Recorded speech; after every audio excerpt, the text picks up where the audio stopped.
Online Sanskrit university, जिसका ध्येय वाक्य है स्वयमेव मृगेंद्रता, यूट्यूब चैनल में आप सभी का स्वागत है। आज हम इस वीडियो में पढ़ने जा रहे हैं सीबीएसई द्वारा 10वीं कक्षा के लिए संस्कृत पाठ्य पुस्तक सेमुसी भाग 2 का चतुर्थ पाठ शिशुलालनम और इसका योग्यता विस्तार भाग को हम देखने जा रहे हैं।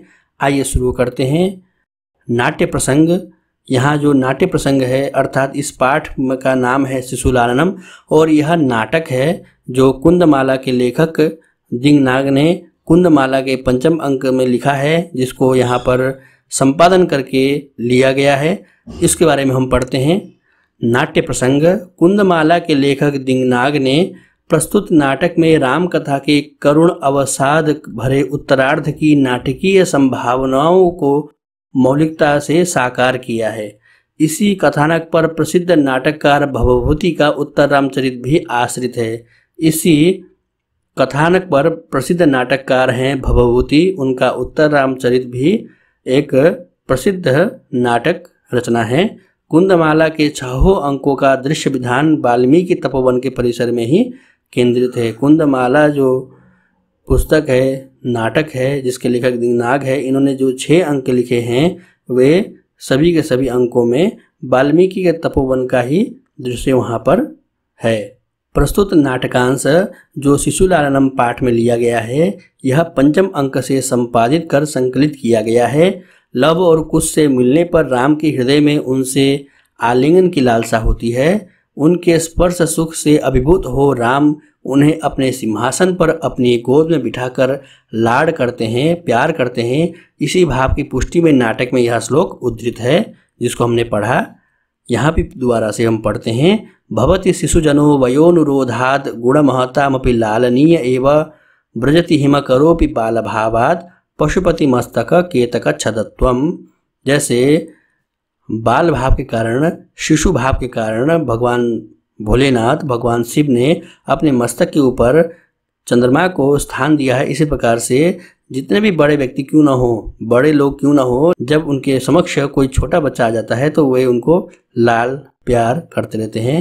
तो एक उम्र का अनुरोध है, एक उम्र की विशेषता है कि छोटे बच्चों को हर कोई प्यार करता है। श्लोक का अर्थ यही है। शिशु स्नेह समभाव श्लोका। इस पाठ में पढ़े गए भवती शिशुजनों की तरह शिशु के स्नेह भाव को बताने वाले जो अन्य शास्त्रों में, नाटकों में, रचनाओं में, काव्यों में जो श्लोक हैं, उनको भी हम इस योग्यता विस्तार के पाठ में हम पढ़ते हैं और उनके अर्थ को जानते हैं। वहाँ पर किस प्रकार से शिशु के लाड प्यार को बताया गया है। तो यहाँ यह श्लोक कालिदास के अभिज्ञान शाकुंतल के 7वें अंक का 19वां श्लोक है। इस पाठ के योग्यता विस्तार में पढ़ने जा रहे हैं। जो शिशु स्नेह समभाव श्लोका है, अर्थात शिशु स्नेह के भाव को बताने वाले अन्य पाठों में जो श्लोक हैं उनको पढ़ने जा रहे हैं। शुरू करते हैं।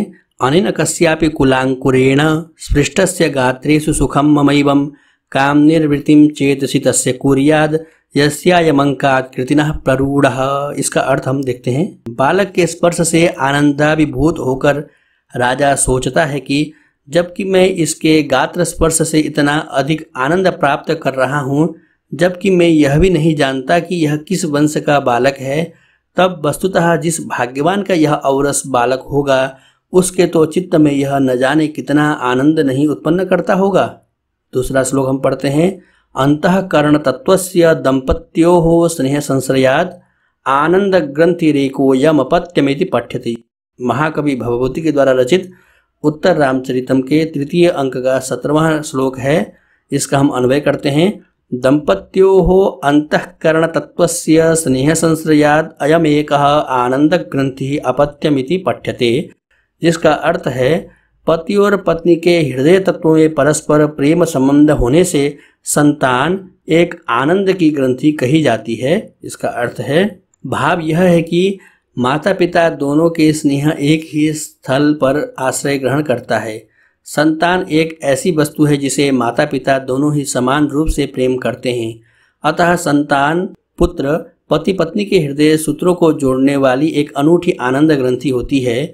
जिस तरह से सूत्रों धागों को जोड़ने वाली एक ग्रंथि गांठ होती है, उसी तरह संतान भी वह ग्रंथि होती है जो पति पत्नी के हृदयों को अदृश्य रूप से जोड़ती है। संतान माता पिता को आनंद देती है, अतः आनंद ग्रंथि कहलाती है।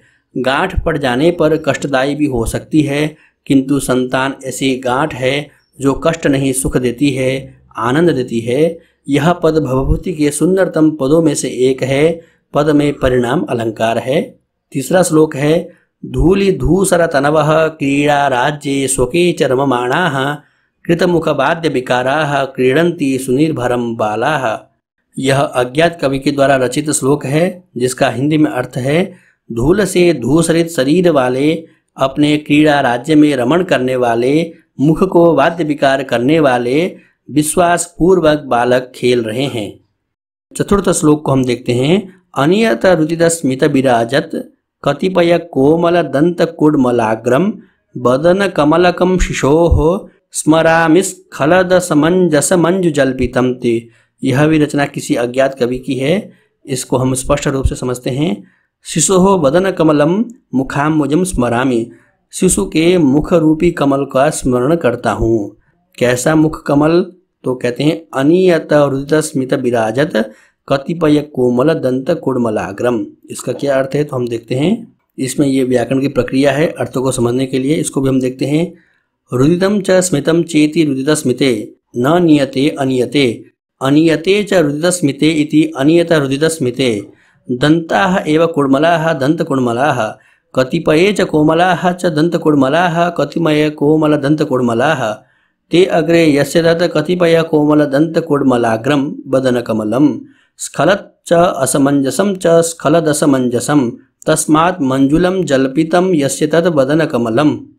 हिंदी में अर्थ है, अनियमित रुदनों और मुस्कानों के कारण सुशोभित कतिपय कोमल दंतरूपी अंकुर अग्रभाग वाले तथा तुतलाती व अव्यवस्थित होने से मनोहर बनी बाणी वाले शिशु के मुखरूपी कमल का स्मरण करता हूँ। तो यह रहा इस पाठ में परिशिष्ट में शिशु प्रेम के रूप में अन्यत्र विद्यमान श्लोकों के बारे में हमने पढ़ा। यहाँ हमने 4 श्लोकों को पढ़ा और हमने जाना कि जिस प्रकार से इस पाठ में शिशु के प्रेम के बारे में, शिशु के स्नेह के बारे में बताया गया है, इसी प्रकार अन्य शास्त्रों में भी, अन्य रचनाओं में भी इस प्रकार के भाव को हम देखते हैं, देखने को मिलता है, पढ़ने को मिलता है। इस पाठ को संपन्नता होने के बाद हम आप सभी से विदा लेते हैं।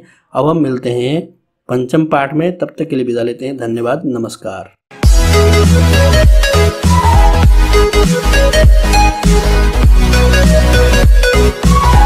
We'll be right back.